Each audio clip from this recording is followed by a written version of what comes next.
Hello, friends and neighbors. It's Endo checking in here.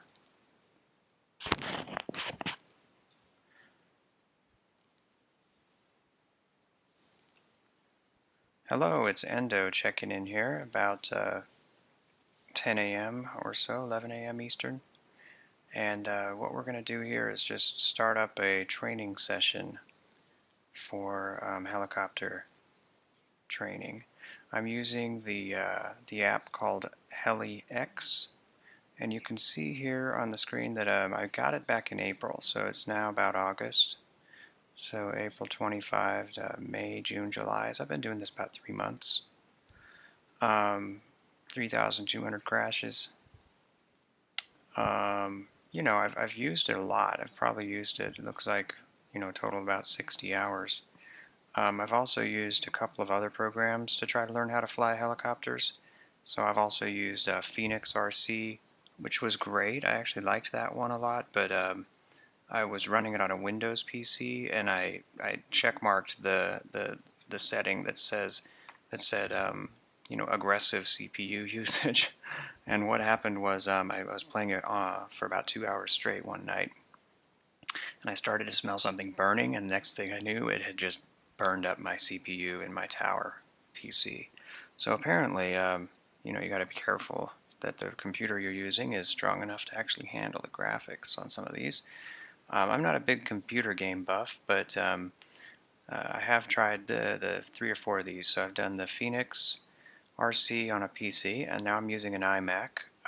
It's not really that powerful of an iMac. It's a solid state drive, 8 gigabytes of RAM, and apparently an NVIDIA GeForce GTX with 2 gigs. So yeah, I can't really run it on the highest of settings, but it works well, and it responds to my inputs. And I'm going to just show you guys a training setup idea that I got yesterday when browsing an online forum. I'm just going to show that to you real quick here, so you can see what that is. So let's see here. It's going to be right there. So this is on the forum HeliFreak, and it looks like it was posted about 8 years ago. But this guy seems like a very detail-oriented person, and he suggested how to go from complete noob to, all orientation flying, inverted and upright within about 6 months or so. And one of the first things he suggests is to use a sim. So I completely agree. In the last 3 or 4 months, I have purchased online about 12, don't tell my wife, but about 12, maybe 14 helicopters. And some of it's pretty insane. So I've got, I started out with a Goblin copy made by the company Alert 380, and then I got a 420. And both of those I've only flown like once or twice. They're just so insanely scary to try to fly in real life. I also got one of the microcopters, the K110, and that one's been awesome. I've flown that quite a bit, but it just doesn't. It's not the same thing as a larger helicopter. I've also tried the couple of other copters. The one that seems to be working the best for me right now is an Oxy 3. But yeah, along the pathway, I've hit some dead ends, including a bunch of Blade 200 SRXs, which I didn't realize were not collective pitch until after I purchased them. Same with the Blade 120S, and they're fun to fly, but they're not going to do the same thing that you want them to do if you're going to be training inverted flight. And then I also bid on a Goblin 570 Sport, which I ended up winning that auction, and so I just bought it anyway. So that one I don't expect to fly anytime soon, but we'll see. So back to the training idea here. It's expensive to fly in real life. You're going to crash all the time probably. So you want a machine that's easy to fix and is not too expensive if you're on a budget. I've also heard good things about the Blade 230S version 2. I haven't tried that one yet. I'm resisting it for some reason. But they also have a night flight version of that Blade 230S, which I would probably spring for if I saw it for sale. So I ended up buying this Heli X program, which runs on a Mac, and it's made by a guy from like Germany or something. So he only takes euros. I think it's like 50 euros to buy it. I bought it back in April, and as you can see, I've flown about 60 hours inside of it so far. If you read down here, basically this guy's methodology for training is to run about 15-20 minutes at a time, and to adjust your trim so that your left and or right rudder is constantly going in a circle. So you can kind of see there, I've got just enough trim to let it go in a circle. And you know, I can fly nowadays just by, you know, lifting the helicopter off and kind of flying it around. But that's the same kind of thing I've been doing for the last 60 hours. And I'm not really seeing any major, whoa, it's kind of hard to fly with that left rudder going around all the time, but I'm not really seeing any major improvements over time, you know, it's just kind of stuck in a rut right now. So what we're going to do is we're going to actually try to do this suggestion from the Heli Freak forum. And the idea is that you're going to try to hover this thing for about 15 minutes at a time while it is slowly circling.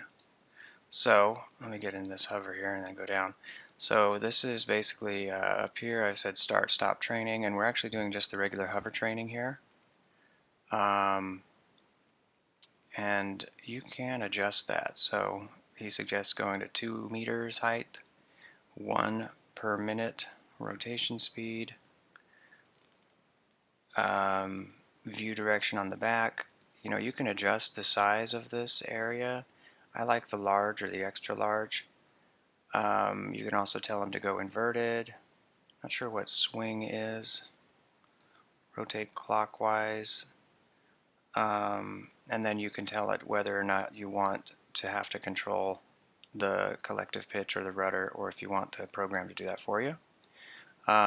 He suggests starting out with just these two, or possibly these three, but letting Heli do the collective pitch for you at first. So you'll find out this is actually pretty hard, even if you've been flying for a few months. So you'll notice here I'm not doing collective. If I rotate my collective, it doesn't make any difference. But so the Heli's just going to stand there in front of me. But I do have to adjust my nick and my pitch and my roll to, you know, try to stay within the circle. And it works if you're tail in, pretty easy. It generally works if you're either side in. But some of these orientations are going to be unfamiliar to you. You know, quarter side in behind your left ear, it's going to be confusing. You're going to go outside the circle. But the suggestion is you go for 15 minutes stretches at a time and try to keep track of how many times you've crashed. So if you can get through 15 minutes, crashing 7 times or less, then you can move to the next level of the training. So let's focus on that for a few days. Just do 15 minutes at a time. After that time is up, you can fly around, do whatever you want, take a break, but just do 15 minutes at a time. He also suggests that this can get super boring, and so it's okay because the idea is conscious, is to make this unconscious. He talks about the 4 different steps in learning a new skill, which is unconscious unconsciousness, like you don't know what you don't know, and then conscious unconsciousness, where you do know what you don't know, and then finally you've got conscious consciousness, where you have to think about it every time you do something, but you are able to do it. And finally, you've got unconscious consciousness, where you just manually do it by instinct without having to think about it. So generally, I can keep inside the circle, but sometimes I have to like pitch a little bit and then realize, oh, it's the other direction, and swap back out the other way. And so that can put you into an oversteer situation where you quickly crash. So we're going to try this for a few days, 15 minutes at a time. If you get bored, he suggests you can listen to music, listen to podcasts, play a book on tape, watch a movie, but keep your eyes on the heli. And just do this for a while until it becomes completely instinctual on your right hand. And then we'll move to some other suggestions afterwards, which are going to be including figure eights and eventually inverted hovering. Practice it with the same methodology. Alright, I'll check in every few days with a new video and we'll see how this is going. Let me know in the comments below if you have any questions about how to set up HeliX or which helicopter I'm using, which transmitter I'm using. You are going to need a SIM dongle or like a little cord you can plug into your transmitter. Doesn't matter which transmitter you use. Could be, I'm actually using a Taranis X7S because it's got great gimbals. It's not that expensive. I think it was like 180 bucks. But you could also get just the $99 version. Oh, here we go. Probably going to crash.